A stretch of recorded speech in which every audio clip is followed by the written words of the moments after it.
জানিয়ে দেব এই মুহূর্তে হাতে পাওয়া সর্বশেষ গুরুত্বপূর্ণ আপডেট বাংলা সংবাদ। শুরুতেই থাকছে শেখ হাসিনার বিরুদ্ধে গুমের সংশ্লিষ্টতার তদন্তে স্বাগত জানিয়েছে যুক্তরাষ্ট্র। বাংলাদেশের সমসাময়িক বিভিন্ন ইস্যু উঠে এসেছে মার্কিন পররাষ্ট্র দপ্তরের ব্রিফিংয়ে। এবার এই ব্রিফিংয়ে শেখ হাসিনার বিরুদ্ধে গুম সংশ্লিষ্টতা এবং মার্কিন নিষেধাজ্ঞা ইস্যুতে যুক্তরাষ্ট্রের অবস্থান জানতে চাওয়া হয়েছে। এ বিষয়ে নিজেদের অবস্থান জানিয়েছে দেশটি। স্থানীয় সময় বুধবার মার্কিন পররাষ্ট্র দপ্তরের ব্রিফিংয়ে এসব বিষয় জানতে চাওয়া হয়। এবারে জানাবো, এককভাবে ক্ষমতায় যেতে পারবে না বলেই বিএনপি পিআর সিস্টেম পছন্দ করে না। কারণ তাহলে তারা এককভাবে ক্ষমতায় যেতে পারবে না, আর ফ্যাসিস্ট হতে পারবে না, লুটপাটও করতে পারবে না বলে মন্তব্য করেছেন ইসলামী আন্দোলন বাংলাদেশের আমির চরমোনাই পীর সৈয়দ মোহাম্মদ রেজাউল করিম। জানাবো, অফশোর অ্যাকাউন্টেই অর্থ পাচার করতেন শেখ হাসিনা। সাবেক প্রধানমন্ত্রী শেখ হাসিনা এবং তার পরিবারের সদস্যদের বিরুদ্ধে 15.5 বছরে বিভিন্ন মেগা প্রকল্পে দুর্নীতির অভিযোগ অনুসন্ধানের 5 সদস্যের টিম গঠন করা হয়েছে। অভিযোগ রয়েছে রূপপুর পারমাণবিক বিদ্যুৎ কেন্দ্র থেকে $500 কোটি, এছাড়াও বিভিন্ন প্রকল্পের 80,000 কোটি টাকার দুর্নীতির অভিযোগের অনুসন্ধান নেয় দুদক। অভিযোগে রূপপুর ছাড়াও আশ্রয়ন সহ 8টি প্রকল্পে দুর্নীতির তথ্য আমলে নেওয়া হয়েছে। নতুন প্রকল্পগুলোতে 21,000 কোটি টাকার দুর্নীতির অভিযোগ রয়েছে। এদিকে প্রতিশোধ না নিয়ে হামলাকারীদের প্রতি উদারতা দেখালেন বিএনপি নেতা ইশরাক হোসেন। নিজের করা মামলার এজাহারভুক্ত আসামি হলেও আটকের পর শিক্ষার্থীদের অনুরোধে তাকে ছেড়ে দেওয়ার ব্যবস্থা করেন তিনি। ইশরাক হোসেনের এমন মহানুভবতায় আপ্লুত জগন্নাথ বিশ্ববিদ্যালয়ের শিক্ষার্থীরা। এবারে থাকছে আল আজাহার বিশ্ববিদ্যালয়ে আজ ভাষণ দেবেন ডক্টর ইউনুস। অন্তর্বর্তী সরকারের প্রধান উপদেষ্টা অধ্যাপক ডক্টর মোহাম্মদ ইউনুস 11তম D8 সম্মেলনে যোগ দিতে বর্তমানে মিশরের রাজধানী কায়রোতে অবস্থান করছেন। আজ আল আজাহার বিশ্ববিদ্যালয়ে ভাষণ দেবেন তিনি। বুধবার কায়রোর স্থানীয় সময় বেলা 11টায় কায়রো আন্তর্জাতিক বিমানবন্দরে পৌঁছেছেন তিনি। শেষ করছে আন্তর্জাতিক সংবাদ দিয়ে। গাজায় 24 ঘণ্টায় আরও 38 ফিলিস্তিনি নিহত। গাজায় ইসরায়েলি হামলায় 24 ঘণ্টায় আরও 38 ফিলিস্তিনি নিহত হয়েছে। এতে মোট নিহতের সংখ্যা বেড়ে 45,057 জনে দাঁড়িয়েছে। বুধবার আনাদুলু এজেন্সির এক প্রতিবেদনে এ তথ্য জানানো হয়েছে। এতক্ষণ শিরোনাম শুনছিলেন, এবার বিস্তারিত। প্রিয় দর্শক, আপনি যদি এই চ্যানেলে নতুন হয়ে থাকেন, ভিডিওটি দেখতে দেখতে চ্যানেলটি সাবস্ক্রাইব করে আমাদের সঙ্গে থাকুন। আর এই ভিডিও সম্পর্কে আপনি আপনার মূল্যবান মতামতটি কমেন্ট বক্সে জানিয়ে দিন। আর হ্যাঁ প্রিয় দর্শক, জানিয়ে দিন ভিডিওটি কোথা থেকে দেখছেন। শেখ হাসিনার বিরুদ্ধে গুমের সংশ্লিষ্টতার তদন্তকে স্বাগত জানিয়েছে যুক্তরাষ্ট্র। বাংলাদেশের সমসাময়িক বিভিন্ন ইস্যু উঠে এসেছে মার্কিন পররাষ্ট্র দপ্তরের ব্রিফিংয়ে। এবার এই ব্রিফিংয়ে শেখ হাসিনার বিরুদ্ধে গুম সংশ্লিষ্টতা এবং মার্কিন নিষেধাজ্ঞা ইস্যুতে যুক্তরাষ্ট্রের অবস্থান জানতে চাওয়া হয়েছে। এ বিষয়ে নিজেদের অবস্থান জানিয়েছে দেশটি। স্থানীয় সময় বুধবার মার্কিন পররাষ্ট্র দপ্তরের ব্রিফিংয়ে এসব বিষয় জানতে চাওয়া হয়। ব্রিফিংয়ে প্রশ্ন করা হয়, সংবাদ মাধ্যম নিউ ইয়র্ক টাইমসের বাংলাদেশের গুমের কমিশনের তদন্তের বিষয়ে একটি অনুসন্ধানমূলক প্রতিবেদন প্রকাশ করেছে। এতে সাবেক প্রধানমন্ত্রী শেখ হাসিনার সংশ্লিষ্টতার প্রমাণ মিলেছে। যুক্তরাষ্ট্র আগেই জোরপূর্বক গুমের ঘটনায় জড়িতদের উপর নিষেধাজ্ঞা আরোপ করেছে। এ বিষয়ে আপনার কোনো মন্তব্য আছে কিনা? জবাবে দপ্তরের প্রধান উপমুখপাত্র বেদান্ত প্যাটেল বলেন, গত 2 দশকে শত শত বাংলাদেশিকে জোরপূর্বক গুম করা হয়েছে। এমন প্রতিবেদনের বিষয়ে আমরা গভীরভাবে উদ্বিগ্ন। জোরপূর্বক মানবাধিকারের লঙ্ঘন এবং এটি আটক বা বন্দীরা অনির্দিষ্ট সময়ের জন্য ট্রমার ভিতর দিয়ে পার করেন, এমনকি তাদের অনিশ্চয়তার বিষয়ে পরিবারগুলোকেও ট্রমার ভিতরে যেতে হয়। আমরা অন্তর্বর্তী সরকারের এই অপরাধের তদন্তের প্রচেষ্টাকে স্বাগত জানাই। এছাড়া আমরা ভিকটিম এবং তার পরিবারের সদস্যদের জন্য ন্যায় বিচার প্রদানের জন্য ন্যায্য এবং স্বচ্ছ প্রক্রিয়াকে উৎসাহ করি। এর আগে মঙ্গলবার পররাষ্ট্র দপ্তরের ব্রিফিংয়ে প্রশ্ন করা হয়, সাবেক প্রধানমন্ত্রী শেখ হাসিনার বক্তব্যের উপর বাংলাদেশের আন্তর্জাতিক অপরাধ ট্রাইব্যুনাল নিষেধাজ্ঞা দিয়েছে। বিষয়টি সাংবিধানিক অধিকার লঙ্ঘন এবং বাক স্বাধীনতা পরিপন্থী। এ বিষয়ে আপনার মন্তব্য কি? মার্কিন পররাষ্ট্র দপ্তরের ওয়েবসাইটে বলা হয়, এ বিষয়ে প্রশ্ন করা হলেও তা নিয়ে কোনো মন্তব্য করতে রাজি হননি দপ্তরের মুখপাত্র ম্যাথিউ মিলার।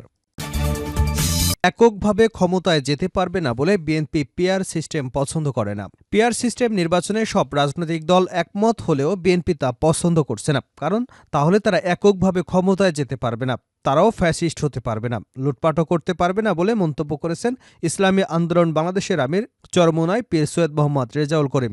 সন্ধ্যায় রংপুর পাবলিক লাইব্রেরি মাঠে মহানগর ইসলামী আন্দোলনের উদ্যোগে 7 দফা দাবি আদায়ে গণসমাবেশে প্রধান অতিথির বক্তব্যে এ মন্তব্য করেন তিনি। মহানগর সভাপতি আব্দুর রহমান কাসেমের সভাপতিত্বে বিশেষ অতিথির বক্তব্য রাখেন প্রেসিডিয়াম সদস্য অধ্যাপক মাহবুবুর রহমান, মহানগর সেক্রেটারি আমিরুজ্জামান পিয়াল সহ কেন্দ্রীয় এবং স্থানীয় নেতারা। এ সময় চরমোনাই পীর বলেন, গত 53 বছরে ধোঁকার নির্বাচনের মাধ্যমে বিগত সরকারগুলো ফ্যাসিস্ট হয়ে উঠেছে।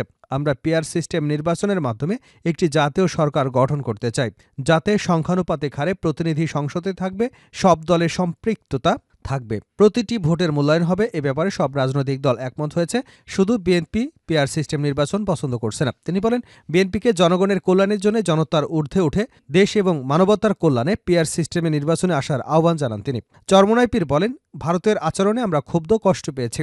আমরা বাংলাদেশের স্বাধীনতা তার স্বীকার করে না। আমরা বাংলাদেশের মানুষ, দেশ এবং ইসলামের ব্যাপারে সবাই ঐক্যবদ্ধ।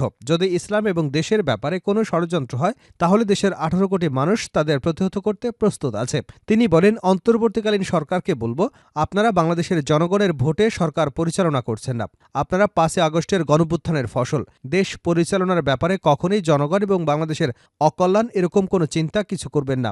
এরকম কোনো চিন্তা যদি আপনাদের মাথায় আসে, তাহলে আবারও আমরা আপনাদের বিরুদ্ধে রাজপথে নামতে বাধ্য হব। অফশোর অ্যাকাউন্টে অর্থ পাচার করতেন শেখ হাসিনা। সাবেক প্রধানমন্ত্রী শেখ হাসিনা এবং তার পরিবারের সদস্যদের বিরুদ্ধে 15.5 বছরে বিভিন্ন মেগা প্রকল্পে দুর্নীতির অভিযোগের অনুসন্ধানে 5 সদস্যের টিম গঠন করা হয়েছে। বুধবার দুর্নীতি দমন কমিশনের সিদ্ধান্তে উপপরিচালক মোহাম্মদ সালাউদ্দিনের নেতৃত্বে এ কমিটি গঠন করা হয়। টিমের অন্য সদস্যরা হলেন উপপরিচালক সাইদুজ্জামান নন্দন, সহকারী পরিচালক আফনান জান্নাত কেয়াসহ আরও বেশ কয়েকজন।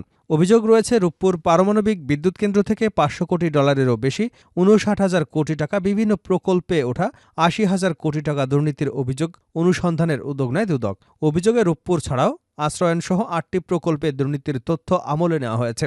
অন্য প্রকল্পগুলোতে 21,000 কোটি টাকার দুর্নীতির অভিযোগ রয়েছে।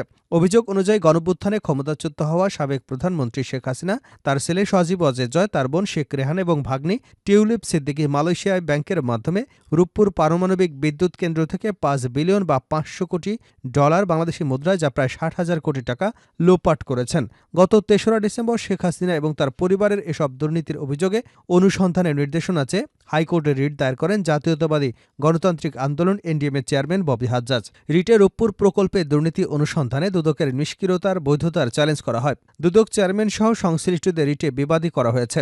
রিটের শুনানি নিয়ে এসব অভিযোগ অনুসন্ধানে দুদকের নিষ্ক্রিয়তা কেন অবৈধ ঘোষণা করা হবে না তা জানতে চেয়ে 15 ডিসেম্বর রুল জারি করেন হাইকোর্ট। প্রসঙ্গত, গত 19 আগস্ট রূপপুর পারমাণবিক বিদ্যুৎ কেন্দ্রে শেখ হাসিনা পরিবারের দুর্নীতি নিয়ে গণমাধ্যমে প্রতিবেদন প্রকাশিত হয়। প্রতিবেদনে বলা হয়, সাবেক প্রধানমন্ত্রী শেখ হাসিনা, তার ছেলে সজীব ওয়াজেদ জয়, ভাগ্নি টিউলিপ সিদ্দিকী মালয়েশিয়ার ব্যাংকের মাধ্যমে রূপপুর পারমাণবিক বিদ্যুৎ কেন্দ্র থেকে 5 বিলিয়ন বা 500 কোটি ডলার লোপাট করেছেন। বিভিন্ন দেশে সামরিক প্রতিরক্ষা খাতে দুর্নীতি অনুসন্ধানী গ্লোবাল ডিফেন্স কর্পোরেশনের তথ্যের বরাদ্দে এসব প্রতিবেদন প্রকাশ করা হয়েছে। প্রতিবেদনগুলোতে আরও বলা হয়, প্রকল্প বাস্তবায়নকারী সংস্থা রোসাটম মালয়েশিয়ার একটি ব্যাংকের মাধ্যমে শেখ হাসিনাকে এ অর্থ আত্মসাতের সুযোগ করে দেয়, যাতে মধ্যস্থতা করেন ছেলে সজীব ওয়াজেদ জয় এবং ভাগ্নে টিউলিপ সিদ্দিকী। প্রতিশোধ না নিয়ে হামলাকারীর প্রতি উদারতা দেখালেন বিএনপি নেতা ইশরাক। নিজের উপর হামলার প্রতিশোধ না নিয়ে উল্টো হামলাকারীদেরকে ক্ষমা করে দিয়ে চরম উদারতা এবং মহানুভবতার পরিচয় দিয়েছেন বিএনপির আন্তর্জাতিক বিষয়ক কমিটির সদস্য ও ঢাকা মহানগর দক্ষিণ বিএনপির সিনিয়র সদস্য ইঞ্জিনিয়ার ইশরাক হোসেন।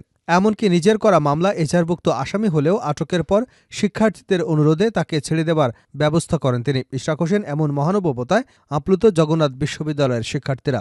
মঙ্গলবার রাতে রাজধানীর কোতোয়ালি থানায় ঘটনা ঘটে। জানা যায়, 2022 সালের ডিসেম্বর 4 তারিখে ঢাকা বিভাগীয় মহাসমাবেশকে ঘিরে রাজধানীর পুরান ঢাকায় জনসংযোগ চালানো অবস্থায় জগন্নাথ বিশ্ববিদ্যালয়ের সামনে ছাত্রলীগের ব্যাপক হামলার শিকার হন বিএনপি নেতা ইশরাক হোসেন।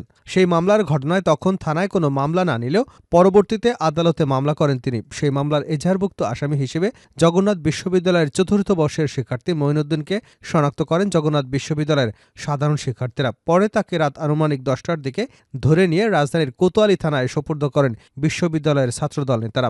আটকের খবরে মঈনুদ্দিনের আইন বিভাগের বন্ধুরা বিএনপি নেতা ইশরাক হোসেনের সঙ্গে দেখা করতে তার বাসায় যান। তবে ইশরাক হোসেন বাসায় না থাকায় তার সাথে দেখা করতে পারেনি শিক্ষার্থীরা।